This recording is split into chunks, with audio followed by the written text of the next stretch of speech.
Akibat cuaca hujan terus, daya tahan tubuh anak-anak mulai menurun, akhirnya kena batuk pilek juga. Dan dahaknya itu susah banget untuk keluarnya. Alhamdulillah karena punya alat nebulizer sendiri, jadi anak dan ponakan aku uap sendiri di rumah. Tapi pastinya dengan pengawasan dokter juga ya, dan resep dari dokter.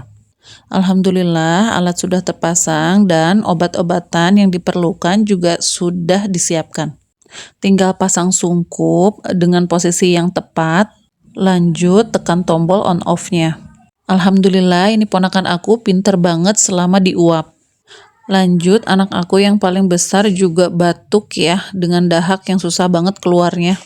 Tapi setelah diuap alhamdulillah nafasnya jauh lebih plong. Dahak yang tadinya susah keluar juga bisa keluar. Jadi untuk bunda-bunda di luaran sana, untuk anaknya yang batuk pilek atau batuk yang dahaknya susah banget keluarnya, bisa dilakukan nebulizer ini atau diuap. Tentunya dilakukan di tenaga kesehatan ya, untuk yang bukan orang tuanya nakes.